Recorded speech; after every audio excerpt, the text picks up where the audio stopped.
de esta capacitación. Eh, y vamos a empezar con esta imagen que nos muestra cómo se pierde y cómo se gana calor en una edificación de acuerdo a todo lo que hemos venido hablando. Hoy vamos a hacer un poco más rápidos porque pues tenemos poco tiempo y mucho tema pues por comentar. Entonces, ¿cómo ganamos calor dentro de nuestra casa? Pues principalmente ganamos calor por radiación solar, ¿no? Por el efecto del sol. Les decía ayer que de acuerdo a la forma de la cubierta, pues podemos ganar más o podemos ganar menos calor, ¿no? Por efecto de la iluminación, el tipo de iluminación que estamos utilizando, pues también es importante, o por aparatos de calefacción que nosotros estemos utilizando. También por la ocupación, la cantidad de personas que haya dentro de la vivienda también es un factor importante. Recuerden que cada uno de nosotros pues emite calor y ese calor multiplicado por las personas que están dentro de la casa pues suma una cantidad de calor importante que puede quedar almacenada dentro de la vivienda. Pero también ese calor, entonces, debemos sí, perderlo, ¿cierto? Si se trata de climas cálidos, hay que procurar perder ese calor para mantener esa temperatura de confort de la que tanto hablábamos ayer. ¿Cómo podemos perder calor? Podemos perder calor por efecto del viento, una ventilación cruzada, de lado a lado, pues nos elimina el calor que hemos perdido. También, y hace parte de esta clase, por los materiales que estén usando. Importantísimo, pues que esos materiales o me conserven calor o me ay, se me fue la palabra. Bueno, o me hagan perder calor, ¿no? O me disipen, es la palabra. Ganen calor o disipen calor, de acuerdo a la conveniencia. Entonces yo puedo perder calor por la cubierta, ¿no? Recuerden que les decía que el calor se pierde de mayor temperatura a menor temperatura, es decir, la atmósfera está siempre a una menor temperatura, ¿no? Y el calor que se concentra por el sol me calienta durante todo el día esta cubierta y esa cubierta luego se enfría porque ese calor se va hacia la atmósfera, hacia el sitio que tiene menor temperatura, en este caso, pues la atmósfera, ¿no? De igual manera, aquí pérdida de calor por el suelo, también se pierde calor por el suelo cuando no tenemos un suelo bien aislado, cuando no hay aislación. Recuerden, nuevamente les digo, se pierde calor de mayor temperatura a menor temperatura. Aquí adentro de la casa tendremos mayor temperatura, aquí en el suelo tendremos menor temperatura de tal manera que estamos perdiendo calor, ¿no? Ahí encuentran ustedes el motivo por el cual qué material usamos para el piso, ¿no? Y aquí viene nuevamente el material que el clima nos pida. Si utilizamos cerámicas, pues que las cerámicas no tienen una buena masa térmica, me permiten perder calor por el suelo. Ahí viene el tema sí, de pérdida, de qué tanto calor estamos perdiendo y de qué conveniencia de ese material para los climas cálidos. En climas fríos, evitemos que esto pase, evitemos perder calor por el suelo. ¿Cómo? Utilicemos materiales que me eviten esa pérdida del calor, como cuál, como la madera, por ejemplo, ¿cierto? O pisos plásticos o pisos de vinilo, ¿no? Evitemos aislar del piso. Entonces, todo esto hace que nosotros mantengamos una buena temperatura al interior de la edificación. Bueno, vamos a pasar esto. El diseño de estrategias para nuestras ciudades, para nuestras edificaciones, no solamente es para las viviendas del interior. También debemos, cuando tenemos diseños exteriores, entonces también debemos saber qué materiales son los que vamos a utilizar. Y lo mismo, así como gana calor la vivienda, así gana calor también los espacios exteriores. Por ejemplo, aquí radiación solar, cuando hay pavimento, el pavimento se calienta una barbaridad, se calienta 90 grados al mediodía en climas calientes, de tal manera que usted va caminando por el pavimento y siente el calor, lo siente ¿por qué? Por radiación, ¿no? Va como irradiando ese calor y usted lo va sintiendo y se va sintiendo como se va sintiendo incómodo, se va sintiendo incómodo y eso hace que usted tenga que pensar muy bien en los materiales que va a utilizar para que no suceda ese fenómeno, ¿no? Pérdida de calor también de acuerdo a los árboles, qué tipo de árboles sembramos, árboles muy tupidos o árboles de follaje muy denso, pues depende del efecto también que queramos dar de acuerdo a la ventilación. Gerson, discúlpame, estás en silencio. Ya. ¿Me acabo de silenciar o hace rato? No, hace 2 segundos. Ah, bueno.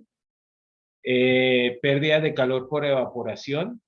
Entonces, en el caso que también les hablaba anoche, cuando tenemos espejos de agua, piscinas, lagos al lado de cualquiera de la vivienda o del espacio público, pues hay una evaporación también de calor que nos genera sensaciones de humedad o de frescura dependiendo del clima, ¿no? Bueno, esto es lo mismo.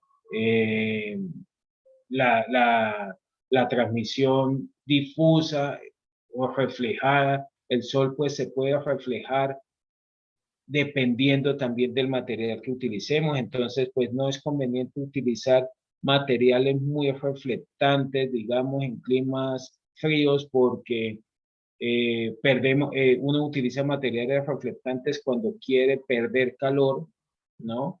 Gerson, discúlpame, Mm, te interrumpo. ¿Crees que puedas colocar la diapositiva un poquito más grande? ¿Está pequeñita? Sí, está compartida como la siguiente. Entonces, tal vez a la persona, al señor Henry, él me ayuda por favor a no rayar la pantalla. Gracias. A ver si podemos.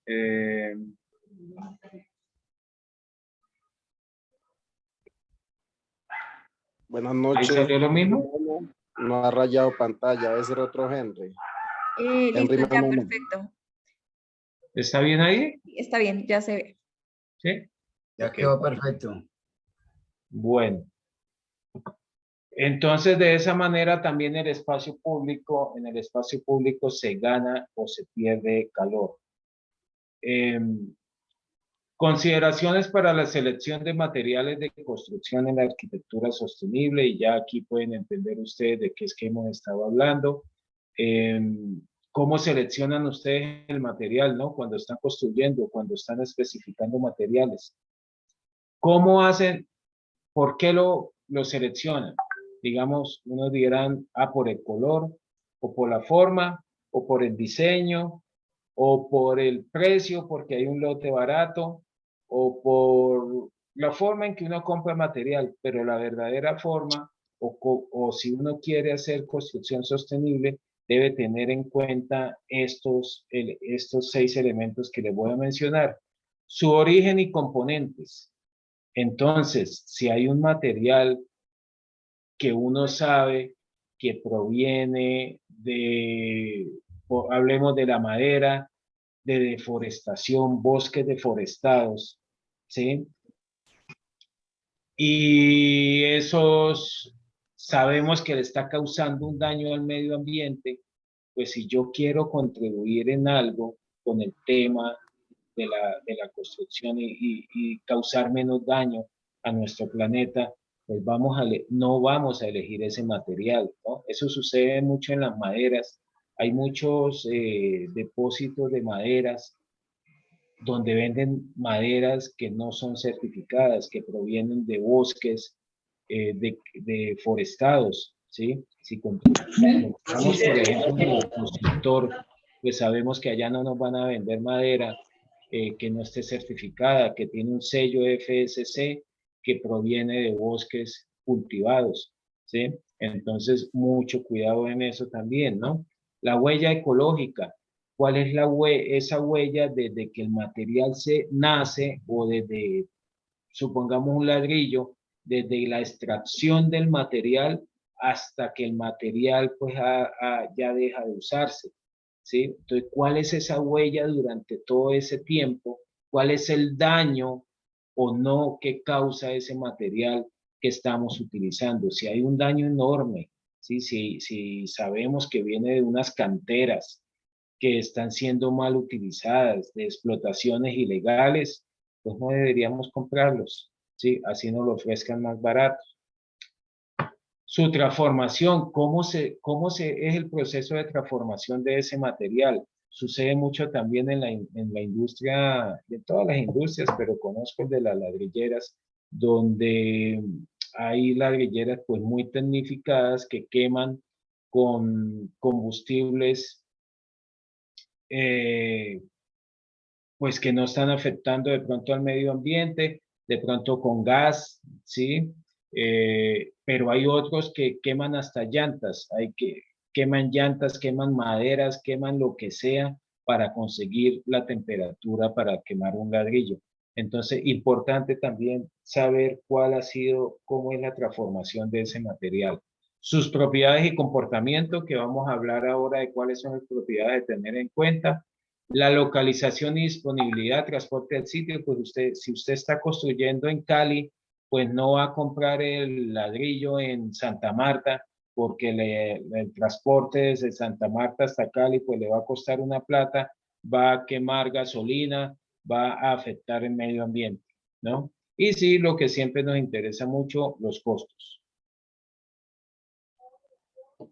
Propiedades de los materiales de construcción son 3 tipos: físico-químicas, mecánicas y tecnológicas. Estas son las 3 propiedades y vamos a verlas, ¿no? Entre las propiedades físico-químicas, bueno, ya para cuando uno conoce el tema y está interesado, pues ya muy importante estas características físico-químicas y uno leer el, el catálogo del fabricante para saber si las compra o no. No vamos a detenernos aquí en cada una de ellas porque se nos iría la hora, pero entre ellas está la composición química, su estabilidad, la homogeneidad, la porosidad, qué tan poroso o no es el material, está la permeabilidad, qué tan combustible es, qué más, qué tan reflectivo, ¿no? Entonces, una serie de características pues que uno tiene en cuenta también a la hora de la especificación. Las mecánicas, tenemos la resistencia, qué tan frágil es, qué tanto se deforma, ¿sí? Su plasticidad o su dureza. Y entre las tecnológicas, aquí cómo es su separación y corte. Hay materiales que su transformación es muy complicada, ¿no? Por ejemplo, esos materiales que nos toca utilizar 10 ¿cómo se llama? Discos de corte para sacar un medio ladrillo, entonces ahí nos tiramos 10 discos para hacer 10 metros de camino. Debemos simplificar, hay que tratar de simplificar para que esto funcione bien, ¿no? Esto es importante y es 3 factores que hacen parte de todos los materiales, ¿sí? La conductividad térmica, la resistencia térmica y la transmitancia, ¿no? Rápidamente miremos ellos, ¿no? La conductividad, pues es la propiedad de los materiales que mide la capacidad de conducción del calor. ¿Qué tanto calor me pasa de un lado a otro del material? Ustedes habrán sentido esa sensación en muros que están orientados hacia el occidente, hacia el poniente. El sol le pega toda la tarde, ese ladrillo no lo enfría nadie, ¿cierto? Dura 6 horas en enfriarse, por lo menos a la medianoche todavía está caliente. Usted se recuesta a ese muro de ladrillo y está caliente, ¿sí? Ahí hay, ¿por qué? Porque es un material muy conductivo, por el cual pasa mucho calor. Entonces, nunca hagamos en clima caliente un muro orientado hacia el poniente, porque nos va a generar un problema dependiendo del material que utilicemos. Resistencia térmica, entonces la propiedad de los materiales que miden la capacidad de oponerse al flujo de calor. Entonces, de pronto aquí sí en clima cálido, entonces utilicemos materiales con muy buena resistencia térmica que eviten el paso del calor hacia adentro, ¿ok? La transmitancia térmica es la propiedad que mide la cantidad de calor que atraviesa el elemento, ¿sí? Mide el calor que se pierde o se gana a través de un elemento. Vuelvo al caso del ladrillo. El ladrillo conserva muy bien el calor, ¿no? Conserva el calor y dura 6 horas por lo menos en enfriarse. Eso se llama la inercia térmica, ¿sí? Cada material tiene un tiempo de enfriamiento cuando se ha calentado. Entonces, ese tiempo de enfriamiento que se llama inercia térmica, también lo medimos, y en climas cálidos pues usemos materiales que pierdan muy rápido el calor, ¿sí? No materiales que acumulen mucho calor y que sea un problema enfriar luego. Sucede, por ejemplo, en el caso del cubiertas en teja de zinc, ¿sí? La teja de zinc deja pasar cuando está a mediodía, pues el calor es infernal al interior de la casa, ¿cierto? Se pierde muy rápido, se gana muy rápido calor. Cuando se ha ido el sol, resulta que sucede lo contrario. Se pierde mucho, se pierde muy fácil el calor y en la noche se enfría mucho, generando disconfort. A mí me preguntan si es bueno o malo el zinc. Yo pues les diría que depende, ¿no? Depende, porque si usted depende de la temperatura que usted necesite.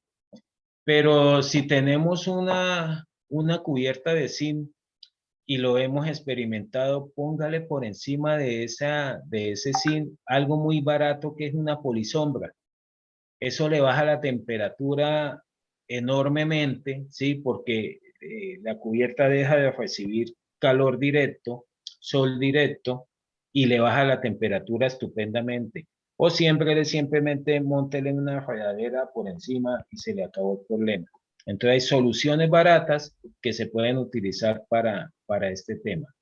¿Estaba alguien con la mano levantada? No, ya no. Bueno. Sí, señor. Una pregunta, qué pena, Dime. Entonces, digamos, no es conveniente utilizar ladrillo del que utilizamos aquí en tierra fría, pues por el tema de la temperatura. Para tierra caliente, ¿cuál es más recomendable entonces? Usted puede utilizar cualquier material siempre y cuando lo use adecuadamente, ¿sí? Si va a utilizar el ladrillo porque así está especificado, porque no puede usted hacer nada más, pues entonces debe saber que lo tiene que aislar del sol, de la radiación directa del sol, para que no se le caliente mucho, ¿sí?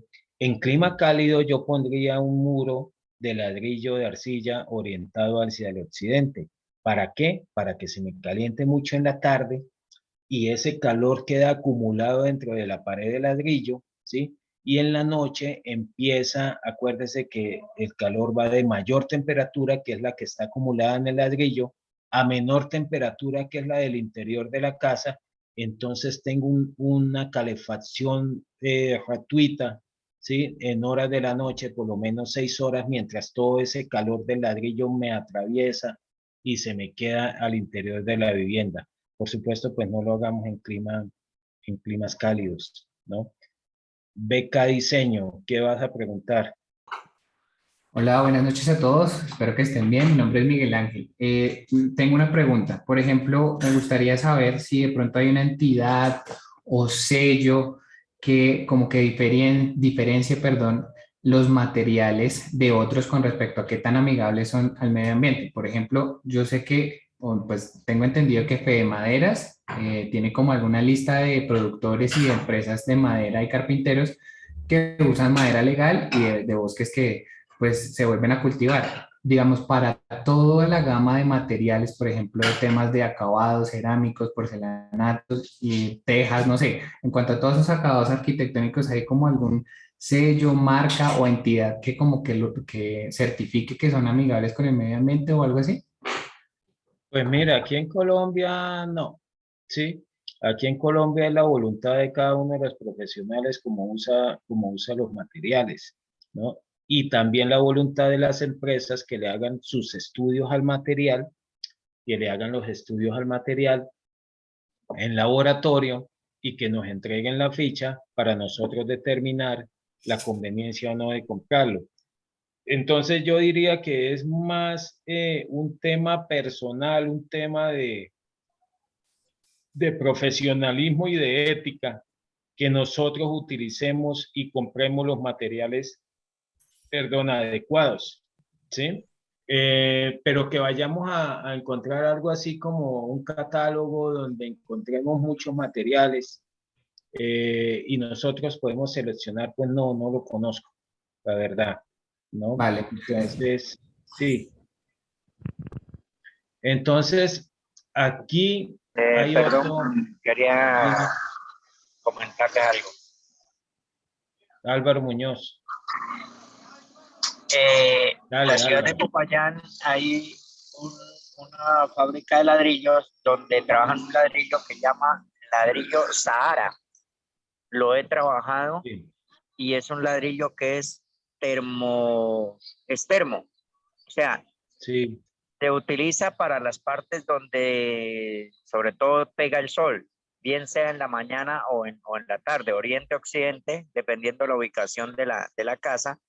Y es un ladrillo que no genera ni calor ni frío. O sea, en el tiempo de verano, cuando le pega el sol a los muros, se estabiliza la temperatura. Y en tiempo de invierno, tiempo de frío, también estabiliza la temperatura. Ahora, lo que sí no estoy seguro es si aún lo estén fabricando, pero lo fabricaban el ladrillo en Popayán. No sé si lo conozcan ustedes. Llama ladrillo Sahara. bueno, yo no lo conozco, pero sí valdría la pena revisar un poco porque es interesante. Eso mismo sucede, por ejemplo, en el caso de las piscinas. Hay muchas piscinas en las que el piso de la piscina alrededor se lo colocan en tableta, en tablón de arcilla, ¿sí? Y vaya usted a caminar sobre ese piso y terrible, no puede, no se calienta demasiado. Pero hay otro que es la piedra coralina. Esa piedra le puede dar el calor que sea y no se calienta, ¿no? Entonces es interesante y ahí es donde uno empieza pues a seleccionar materiales. Entonces, teniendo en cuenta todo esto, ¿qué compro? Compro, ¿qué compro y cómo compro, no? Ya vimos cómo compro y qué tenemos que tener en cuenta. Tenemos también muchos estos casos que nos presenta el comercio y es un material o un elemento nacional y uno importado. Resulta que los dos son exactamente iguales. Miren ustedes ahí la foto, exactamente iguales. Pero lo más bueno es que cuestan exactamente lo mismo, ¿sí? Uno nacional y otro importado. Los dos cuestan $100. Teniendo en cuenta lo que hemos hablado, ¿cuál compran ustedes? Pero, ¿y por qué, no? Alguien que se atreva. Roberto Medina. Se atrevió. Buenas noches, ¿cómo están? ¿Me están escuchando bien? Sí, señor. Pues definitivamente ante una semejanza de precio y se puede evidenciar que inclusive hasta la apariencia es similar. Yo como contratista compraría algo que tuviese un respaldo. ¿Por qué? Porque con el respaldo yo puedo ofrecer la calidad a mis clientes, puedo ofrecerles a futuro una reparación o una restitución de algún material que esté dañado y todo eso. Sobre todo me enfocaría en ese tipo de cuidado, no tanto en el Listo, precio, entonces bueno, aunque a lo Roberto largo nos usted dice, acaba de mencionar que también los materiales entra el factor de costos. sí, Roberto nos dice entonces por el respaldo que nos puede dar el material. pero supongamos, Roberto, que los dos ofrecen muy buen respaldo, muy buena garantía, ¿sí? Entonces, ¿cuál compraría Luis Mogollón?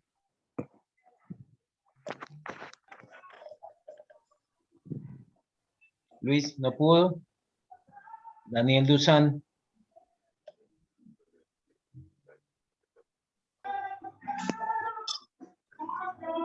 Compro el Nacional, porque no había activado el micrófono. Dale, Compro el Luis. Nacional. Compro el ¿Compras cuál? Nacional. ¿Por Yo qué? compraría el Nacional Nacional. Espérate que está Luis Mogollón hablando. Debemos comprar el Nacional porque si tiene las mismas condiciones, es lo mismo, tiene el mismo precio, no estamos buscando comodidad de precio. Y lo otro, estamos patrocinando nuestro país con mayores oportunidades de empleo para los fabricantes. Listo, está bien, perfecto.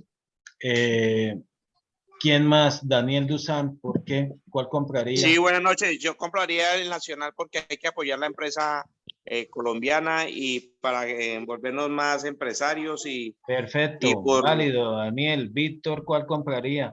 Víctor Elías. Compraría el Nacional porque no tenemos que pagarle el pasaje desde otro país hasta el nuestro y todo el proceso aduanero. Además que generamos más empleos en el país siempre que compramos producto nacional.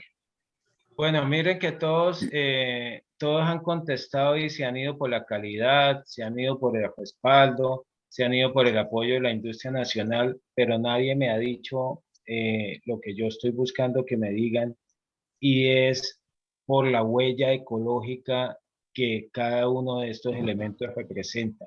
¿Qué es la huella ecológica? Resulta que el importado tiene una huella más alta que el nacional porque ha consumido más combustible para llegar hasta nuestra vivienda. Ese material importado pues tiene un proceso de producción que empezó, digamos, en Europa, ¿no? Lo cocinaron, lo produjeron, lo transportaron desde la planta hasta un barco, hasta un puerto, ahí ya hubo un consumo de combustible, después del barco lo trajeron hasta Buenaventura, ahí pasaron otros 8 días de barco consumiendo combustible y causando contaminación ambiental. Después de Buenaventura lo montaron en una tractomula y esa tractomula también consumió combustible hasta traerlo a Bogotá y de Bogotá lo transportamos hasta los depósitos. Imagínense ustedes la huella tan gigantesca que ha tenido este material importado. Mientras que el nacional también ha tenido una huella, ¿sí? Pero mucho menor a la importada, al importado, ¿sí? Lo cual no quiere decir, y no estoy en contra diciéndoles que jamás compren importado, no, hay oportunidades en que lo hacemos, ¿no? Pues así la huella sea alta porque pues no lo conseguimos acá o como dicen, pues no hay respaldo o alguna cosa, pero el comentario viene a que siempre piensen en eso, a que siempre piensen de esa manera en esa huella ecológica que tiene cada uno de los materiales hasta haber llegado a su obra, ¿no? Y esto sucede con todos los materiales. Entonces, pues sí, si tienen la misma calidad, el mismo respaldo y estamos generando trabajo a la industria nacional, aunque el importado también genera trabajo a la industria nacional porque igual pues lo vendemos aquí en el país y eso genera trabajo, ¿no? Hay una huella ecológica menor al importado. Ese es principalmente el motivo cuando generamos o cuando estamos pensando en sostenibilidad. Importante eso, cuando tenemos ya como esa semillita de que queremos contribuir con el cambio con esa herencia que le queremos dejar a nuestros hijos, un planeta limpio, un planeta no contaminado, pues debemos saber seleccionar los materiales. Álvaro Muñoz, creo que me estaba levantando la mano. Sí, señor. Cuéntame. 2 cositas. Uno, lo nacional es importante tenerlo en cuenta, sabiendo de dónde viene y quién lo produce, ¿sí? Por un lado. también mirando la afectación que haya en el medio ambiente.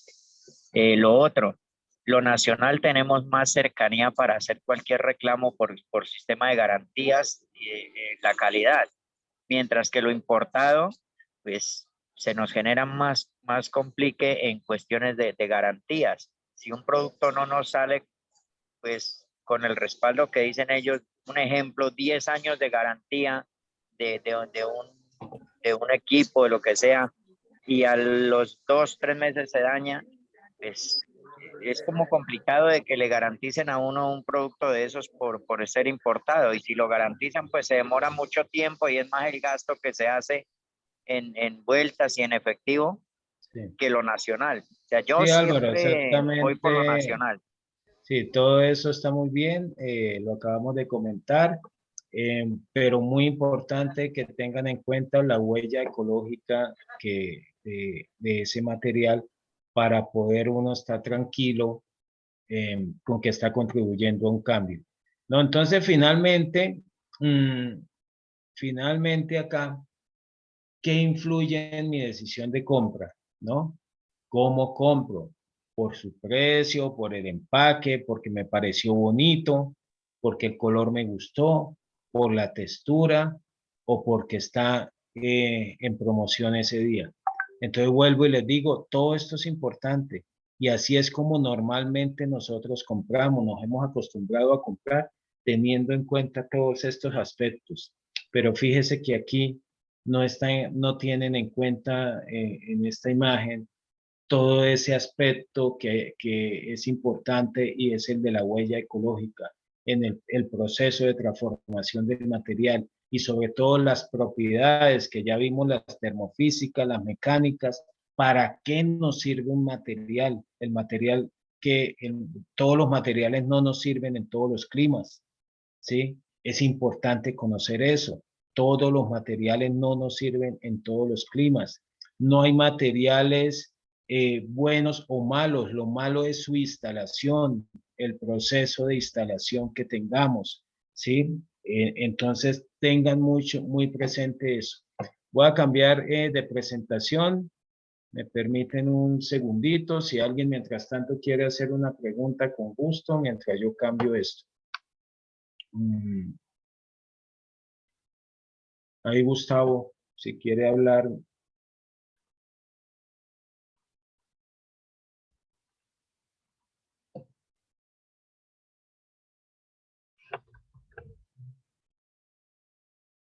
Bueno. Buenas noches. Hola, buenas noches. Les habla Jairo Hincapié. Mira, yo quisiera hacer un aporte, no sé si de mucho interés.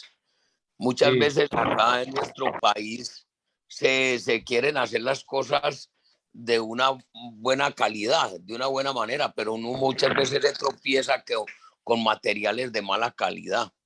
Entonces, cuando uno va de pronto a dar una garantía, va a la empresa, no me ha pasado con ustedes, con Home Center, pero en otras oportunidades sí, con los distribuidores o los mayoristas que producen dicha materia prima. Entonces dicen, no, es que ya se acabó o tal cosa. Entonces sí es compleja la situación para uno adquirir productos que cumplan también con una huella ecológica. Por ejemplo, acá hay partes donde se hacen los adobes o ese tipo de materiales donde también se viola todos los protocolos a favor del medio ambiente. Se usan calderas, se queman llantas, se usan elementos no aptos para el procesamiento de dicha materia prima. Entonces, es compleja la situación cuando hablamos de la huella ecológica acá en nuestro país. No sé si ustedes han tenido la oportunidad de visitar las fábricas de adobe de acá del país, no sé.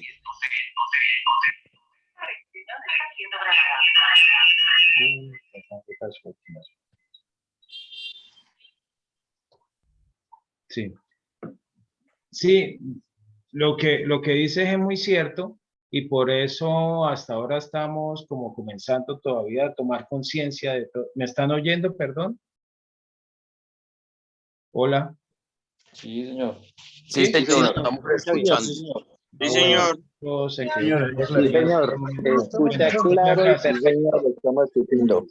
Bueno, entonces les decía que sí es difícil Sí, señor. todo el tema de tener este tipo de conciencia ecológica. Ni siquiera la industria en su 100% pues tiene este tipo de consideraciones. Es verdad todo lo de las garantías, es verdad todo lo que usted nos dijo, pero por algo se empieza, por algo se empieza, y si cada uno de nosotros hace su aporte con este tema, pues muy seguramente nuestras generaciones futuras pues van a empezar a cambiar. Muy seguramente en este momento tenemos 222 participantes. Si al menos un 10% de quienes están se llevan este mensaje y lo aplican y empiezan a tener más conciencia en lo que estamos haciendo, pues muy seguramente estaremos sembrando también una semilla que va a dar frutos y que va a propender por el cuidado del medio ambiente. Es difícil, se los acepto, es muy difícil, pero hay que empezar por algo, ¿no? Miremos rápidamente entonces los sistemas de climatización pasiva. Ya conocen ustedes el tema de los materiales, ya saben su utilización, por qué sí, por qué no. Y aquí entra entonces un concepto que es el de la climatización pasiva, ¿sí? Y es aquel conjunto de estrategias técnicas y arquitectónicas que aprovecha el clima circundante, el clima que tenemos alrededor, para conseguir el confort de la edificación, ¿sí? Evitando el uso de sistemas de altos consumos energéticos como el aire acondicionado o la calefacción, ¿sí? ¿Están de acuerdo? Entonces, siempre que podamos, tratemos de utilizar los materiales adecuados dependiendo del clima para no utilizar aparatos de aire acondicionado o calefacción. Ojo, no quiere decir que no los utilicen cuando los necesiten. Claro, hay veces que únicamente podemos contrarrestar parte, ¿no? de esa incomodidad climática, pero no al 100%. Podemos reducir el calor de la vivienda, pero de pronto no al 100%. Ahí es donde es necesario, pues, ayudarnos con algún tipo de aparatos. Ahí tenemos, hay dos opciones para climatizar, o la mecánica o la pasiva. La mecánica pues tiene el problema de su alto consumo energético, ¿no? Como el aire acondicionado, consume mucha energía. O la calefacción pues que también consume bastante energía. La opción pasiva pues que ya es el aprovechamiento de las condiciones naturales, factores climáticos para el calentamiento y enfriamiento de la edificación, es lo mismo que hemos venido hablando acá, ¿no? ¿Qué hay que tener en cuenta? El clima, ¿sí? El confort y la edificación que estamos haciendo. El clima, entonces allí tendremos en cuenta los factores climáticos, lo veíamos ayer, la nubosidad, la lluvia, la temperatura, la humedad, todo esto hay que tenerlo en cuenta antes de empezar a diseñar. El confort, el análisis climático para el diseño de las edificaciones tiene que ver mucho con la arquitectura bioclimática. Ya hablamos ayer de que hay 5 tipos de confort, recuerdan ustedes, y que eso es lo que tenemos que tratar de hacer cuando estamos diseñando o cuando estamos construyendo nuestras edificaciones. Entregar edificaciones confortables cuya temperatura interior esté entre los 18 y los 24 grados centígrados. ¿Recuerdan ustedes que hablábamos ayer de eso? ¿Sí? Y me dirán, ¿por qué 18? ¿Por qué 24? Quienes están por allá en la costa, quienes están en clima cálido, aguanta, a 24 están muy bien, ¿sí? Están con aire, como si tuvieran aire acondicionado, están muy cómodos, ¿no? Pero si se bajan a 18, entonces ya les empieza, a 18, bueno, en esos climas nunca va a bajar a 18, pero si se baja por ahí a 21, 22, uy, ya empiezan a sentir frío y les toca traer el chaleco para la ranita, para echarse encima porque están con frío. Mientras los que vivimos en Bogotá, a 18 grados estamos muy bien, nos sentimos muy confortables, ¿sí?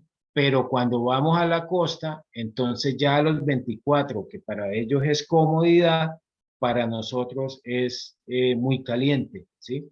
Eso se llama, el hombre, el cuerpo humano, como dicen, se aclimata, ¿no? Se aclimata a las diferentes temperaturas, ¿sí? Pero ese rango de temperatura que les digo entre 18 y 24 es el que es aconsejable en cualquier tipo de clima, ¿no?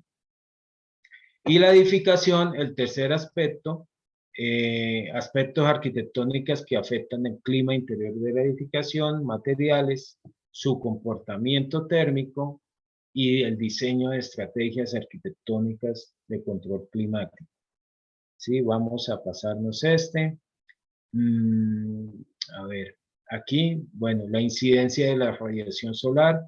Generalmente, pues para esto sí hay que hacer un estudio de asociación, ¿no? Para saber cómo va a incidir el sol en nuestra vivienda. Y eso tiene que ver mucho con la orientación de la edificación, cómo vamos a orientar. Si alguien me lo preguntaba, me escribieron hoy por correo electrónico, cómo hacemos con la orientación. Y hablábamos también ayer de que una buena orientación elimina por lo menos el 85% de los problemas que podría traer una mala, un mal confort dentro de la edificación, ¿no? Entonces, miren, aquí dependiendo del clima, dependiendo de esto, pues está el sentido de la casa, si la ubicamos a lo largo, si la ubicamos protegida de otra edificación, ¿sí? O si lo hacemos a lo ancho, ¿no? Entonces, ¿cómo orientamos? Pues tenemos que hacer ese estudio solar para saber cómo lo estamos haciendo, ¿no? Aquí en la ubicación de la edificación también tener en cuenta pues las condiciones del terreno, ¿no? La pendiente, si hay cerca edificios más altos o más bajos, muchas veces, como en un caso que tenemos, hay un edificio, pero se le va a construir otro al frente y le va a tapar completamente el sol, entonces ya le vamos a quitar un poquito de confort a la gente que está viviendo actualmente, ¿no? La existencia de masas de agua, revisar si hay masas de agua que nos varíen la temperatura o que nos aumenten la humedad. Ya saben ustedes que esas masas de agua se evaporan y empiezan a generar humedad. Mi pregunta es, ¿qué diferencia hay del bloque ladrillo en tierra caliente? ¿Qué diferencia hay cómo, perdón? ¿Qué diferencia hay del bloque a ladrillo en tierra caliente para el clima? O sea, digamos, por la temperatura. ¿Habla del bloque hueco y del bloque macizo? Sí, señor. Bueno, resulta que el bloque hueco, el aire es un aislante, ¿cierto? Entonces, en el caso del bloque, como es hueco, ¿sí?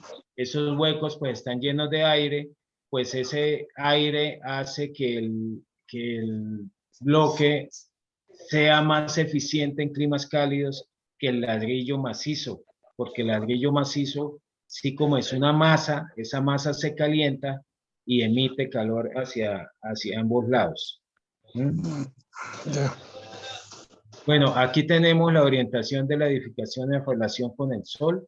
Miren aquí la conveniencia, como estamos en clima frío, el ejemplo. En clima frío, pues utilicemos las fachadas a lo largo de donde nace y de donde muere el sol para recoger toda la energía que podamos, pero esto no lo hagamos en clima cálido. En clima cálido hagamos esto, ¿sí? Las fachadas más cortas estarán en el sentido en donde reciben menos calor, ¿sí? Menos sol. Bueno, esta es la fuerza de los vientos, que no la vamos, es muy larga para explicárselas ahora. Entonces, las formas de transmisión de calor en las edificaciones, como resumiendo un poco, ya vimos que era por convección, por conducción o por radiación, ¿sí? Repasemos un poquito. Que la convección es la transmisión de energía térmica a través de un medio líquido o gaseoso. Entonces les hacía ayer el ejemplo de esta taza que tiene un líquido muy caliente, está muy caliente, no me lo puedo tomar porque está a mayor temperatura que mi cuerpo, ¿no? Y lo que yo hago es soplarlo, ¿cierto? Cuando soplo la taza, entonces estoy disipando el calor del líquido que está adentro. ¿Qué tiene que ver esto con arquitectura? Pues que entonces ubique sus edificaciones en el sentido de los vientos dominantes para que ese viento me enfríe la edificación, ¿no? El segundo fenómeno o forma de transmisión de calor, pues es la conducción, que es la transmisión de energía entre dos cuerpos en contacto con diferentes temperaturas. Vuelvo con el ejemplo del pocillo. El pocillo con el líquido caliente está más caliente que mi cuerpo. Si yo lo cojo así, ¿qué pasa? Me quemo, ¿no? ¿Por qué me quemo? Porque el calor está conduciéndose de este material a mi cuerpo, ¿sí? Haciendo que me queme, haciendo que mi cuerpo tome la misma temperatura del líquido y termine quemándome. Y la radiación, que es la transmisión de energía a través de los rayos electromagnéticos, igual cuando bueno, ¿y qué tiene que ver la conducción, no? Con la arquitectura. Pues que use los materiales que sean conductivos o que no sean conductivos, dependiendo del clima de su lugar. Y la radiación, igualmente, cuando usted de pronto mira este pocillo así como de lado, ustedes ven como un vaporcito que sale de acá del material. Está irradiando calor. Ese calor se está irradiando, se está perdiendo hacia el ambiente porque está más frío, de mayor temperatura a menor temperatura. Entonces, ¿qué tiene que ver esto con los materiales? Pues muchísimo, ¿cierto? Pues eviten materiales que sean muy radiantes, dependiendo pues también de su clima. Si yo camino al mediodía por una pared de ladrillo, de arcilla macizo, imaginémonos una pared de 50 metros de largo, ¿no? Voy por la calle y camino por esa pared que ha recibido calor todo el día, pues me empieza a irradiar calor hacia mi cuerpo, lo que hace que sea incómodo, ¿no? Que sea muy incómodo, pues caminar por ese sitio o habitar ese sitio. Entonces, importante pues tener en cuenta todas estas consideraciones. Aquí vemos. Buenas noches. Buenas noches. Disculpe, quería hacerle una consultica. No sé si me salga un poquito del tema. ¿Qué tan conveniente y resistente es la construcción en tierra cruda? En climas cálidos funciona muy bien. No, realmente funciona muy bien en los dos climas porque la tierra compactada, dependiendo pues, de su espesor, como es bastante, tiene un muy buen espesor, pues primero evita que el calor atraviese el ancho del muro y me llegue adentro. Pero además el calor que tengo adentro tampoco se me va a salir porque tengo un ancho importante de ese muro, entonces tampoco se me sale y funciona como aislante para los dos casos. Entonces, pues es bueno. Hablamos aquí entonces de fenómenos convectivos naturales, tenemos las chimeneas solares. Ayer hablábamos también de que la temperatura a nivel del suelo es más baja que a nivel de techo, de cubierta, ¿no? Mientras aquí vemos 10, 15, 20, 25, cómo va subiéndose esa temperatura, ¿sí? Y si nosotros no la disipamos o no la evacuamos en cubierta, pues se nos va a quedar aquí dando vueltas y calentando el espacio. ¿Qué debemos hacer? Miren este ejemplo, no sé si están viendo mi mouse. permitamos que haya ventilación, pero a nivel de cubierta hagamos unas aperturas que me permitan que ese calor salga. Aquí está la energía recibida por el sol, me está calentando el espacio, pero yo muy inteligentemente diseñé un sistema de ventilación que me está enfriando la casa. O sea, estoy ganando calor por radiación, pero lo estoy perdiendo también por esta cubierta que diseñé,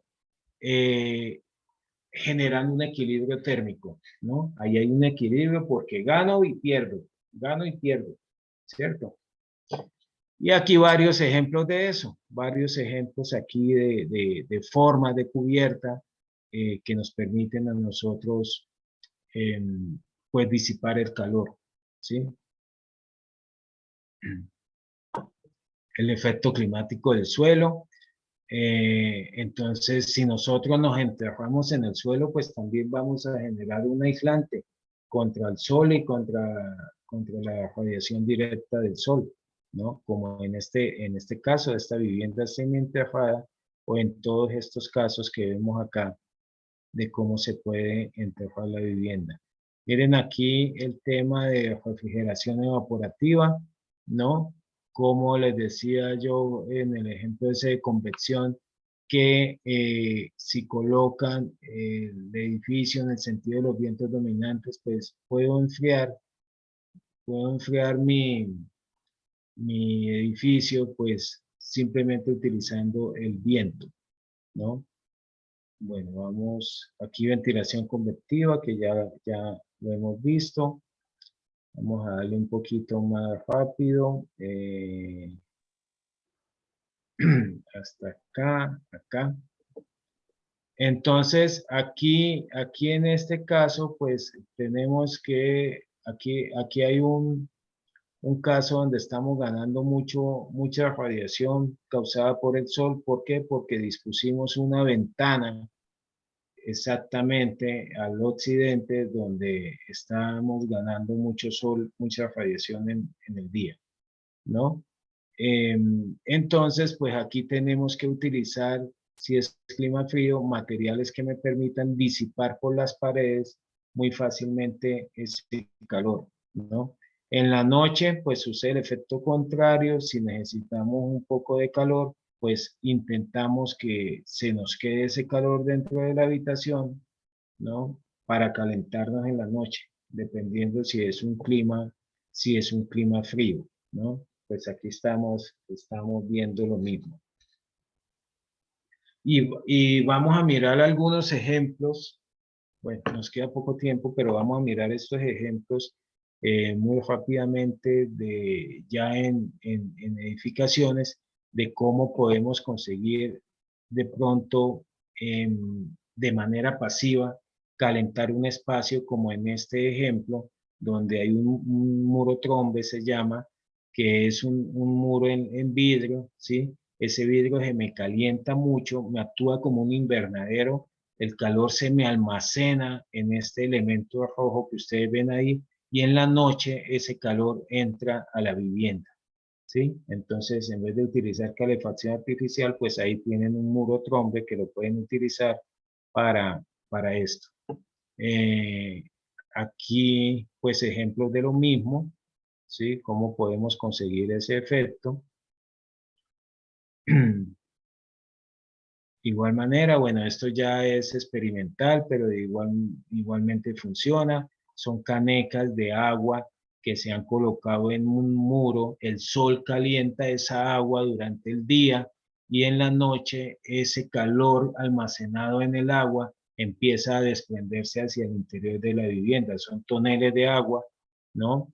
En donde se aprovecha esa masa térmica que tiene el agua para generar pues ese beneficio. Otro ejemplo acá de muro trombe, de cómo podemos conservar calor, ¿no? Igual, ¿no? Más ejemplos de lo mismo. La piedra es muy buena para almacenar calor, entonces cuando puedan, utilícenla, ¿sí? Aquí está el ejemplo de cómo, de ganancias solares y cómo empieza esa radiación y esa mayor temperatura a generar un efecto convectivo en el interior de la vivienda, pues generando también confort. Aquí no hemos utilizado en ningún lado la máquina, ¿no? Bueno, esto lo vamos a pasar. De igual manera, en los invernaderos.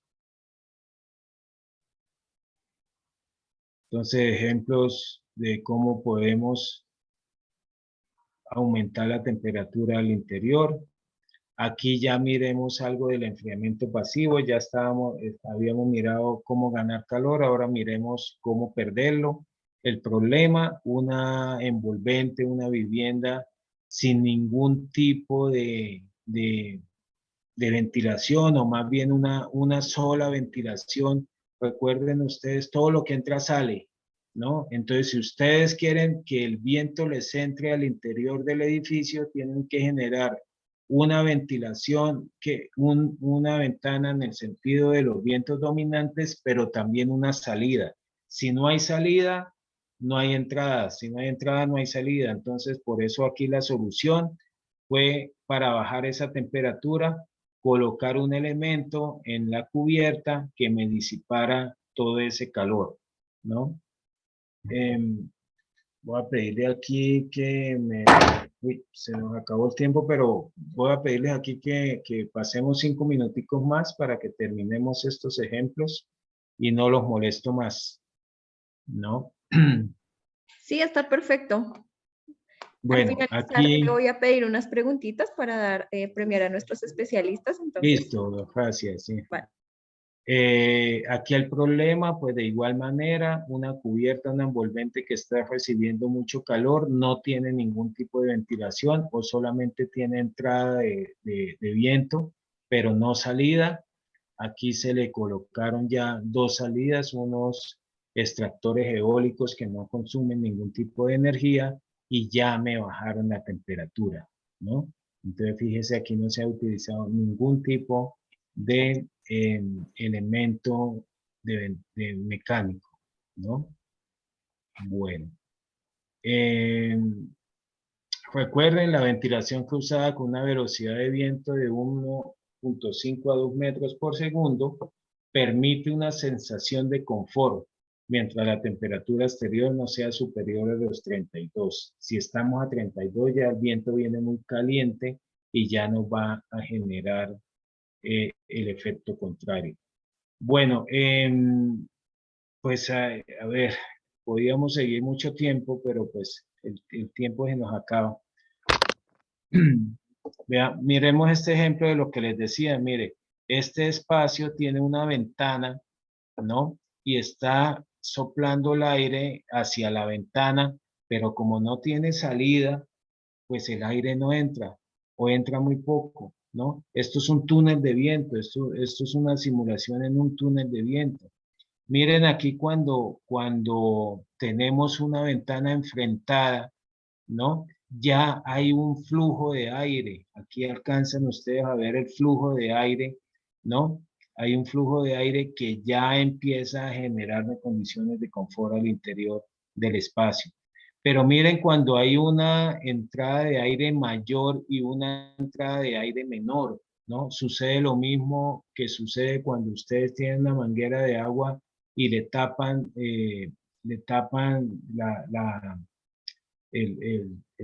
la salida, entonces coge mayor velocidad, ¿no? Igual pasa con el viento, porque el viento, el aire también es un flujo.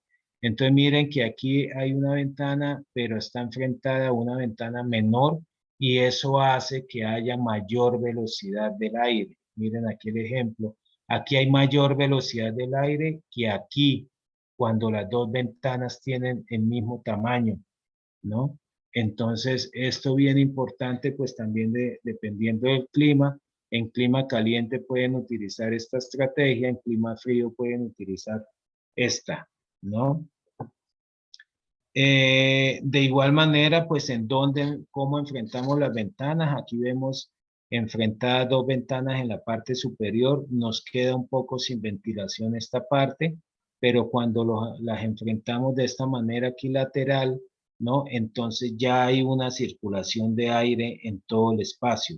Estos son simulaciones de túnel de viento, no es ningún invento ni magia, ¿no? Sino son simulaciones verdaderas. Igual acá cuando usted coloca un elemento enfrentado a esa ventana, pues y una salida de aire por acá, pues miren cómo todo el ambiente genera una circulación, pues, importante, ¿no? Disculpe, señor Gerson, no se le ve cuando señala. ¿No se me ve? No, señor, no se ve cuando señala. ¿Y eso le pasa a todos? Bueno. Sí, ingeniero. Sí, señor, sí, no se veía mucho. Sí. Bueno, qué lástima. Aquí, ahí sí. No, ahí estamos adivinando. No, sí, ya pasó. No, profe, nada. Ese es el punto, pero ahorita estábamos adivinando. Ahora sí. Oh, qué vergüenza con ustedes. Ahora sí, Pero ahora sí. ya como me oyeron, entonces, pues muy rápidamente, una ventana que no tiene salida de aire, entonces no hay flujo. Dos ventanas enfrentadas, ¿no? De las mismas dimensiones, un flujo de aire menor, ¿no? Dos ventanas enfrentadas, la del frente es de menor tamaño que era de entrada, entonces aquí hay un flujo de aire mayor, ¿no? Aquí pueden ver el flujo de aire mayor que acá, ¿no? Aquí en este caso, dos ventanas enfrentadas, pero en la parte superior, lo cual me deja este espacio muy sin ventilación. En este caso, ventanas opuestas, ¿sí? Que me generan una ventilación que me baje el espacio, ¿sí? Y aquí una pared en el frente que me genera un flujo de aire, pues en toda la habitación. Qué vergüenza con ustedes, pero creo que alcanzamos a entenderlo, ¿cierto? Una pregunta. Sí, señor, sí, señor. Bueno. Disculpe, con respecto a la ventilación, es decir, la entrada y la salida deben quedar totalmente opuestas, ¿es claro así? ¿Totalmente opuestas? Pues a ver, exactamente, no, tampoco, pues, como en este caso, mira que están laterales, ¿no? Están esas entradas laterales. Usted puede tener aquí una mayor dimensión de ventana y aquí una Ahí lo menor importante es dimensión, que haya entrada y salida de aire. que haya entrada y salida. Ingeniero, ¿Qué favor. velocidad le quiere dar? Eso es lo que les estoy diciendo aquí.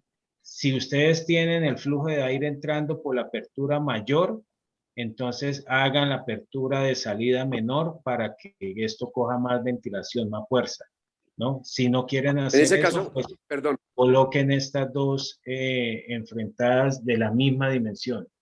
Bueno, con Ingeniero, una esta pregunta. terminamos, vamos cerrando. A ver, respondamos dos cositas porque IEFI también necesita algo. Dime, ¿quién está hablando? Dime. Una pregunta, ingeniero. O sea que en este caso también se pueden colocar, a diseñar ductos de ventilación, ¿cierto? En caso de que las ventanas, porque hay construcciones que carecen de ventanas o son muy pequeñas, especialmente sería hacer diseño de ductos de ventilación, ¿cierto? Sí, también funciona, requieren un diseño diferente, pero también funciona, ¿no? Ok, gracias. Bueno, Ingeniero, perdón. Dime, Jairo. Muchas gracias. Yo creo que lo que usted nos explicó ahora, que el aire no entra si no tiene por dónde salir. Entonces, nosotros sabemos que los vapores y la concentración se hacen en la parte alta. Muchas veces entre la cubierta y el cielo falso se produce ese calor. Entonces, a mí me ha dado mucho resultado crear frente a las ventanas con esas mallas plásticas que venden de 60 por 1,20 los ductos de comunicación y quitar bajar la temperatura de esa manera. Sí, funciona perfecto, las polisombras y esos elementos funcionan muy bien, ¿no? Y estamos en sus manos. Y se me fue. No. Hola, buenas noches. Listo, vamos a hacer una mecánica y es, el arquitecto nos va a decir 2 preguntas. El día de ayer no entregamos premio, entonces vamos a hacer 2 preguntas. Me compartes, por favor, no sé, todas las respuestas deben ser en el chat. Y la primera persona, Deben ser que en el responde chat. debe ser solo en el chat. No vamos a aprender a abrir micrófonos, sino todo en el chat. Entonces, la primera pregunta es la persona ganadora y así va a ser. Entonces, podemos... Bueno, fácil. De las 3 formas de transmisión del calor, al menos escribamos 2. Acuérdense del pocillo, de la taza. Conducción. Conducción, Yo creo que Sandra Rodas fue la primera que respondió. Ok, Sandra. No. Sí, perdón. Sí, Sandra. Sí, Sandra. Sandra Rodas, me haces un favor, me envías tu número de celular, cédula y nombre completo, pero por privado, porfa. Y bueno, vamos con otras preguntas, por favor. Bueno, otra pregunta puede ser una forma,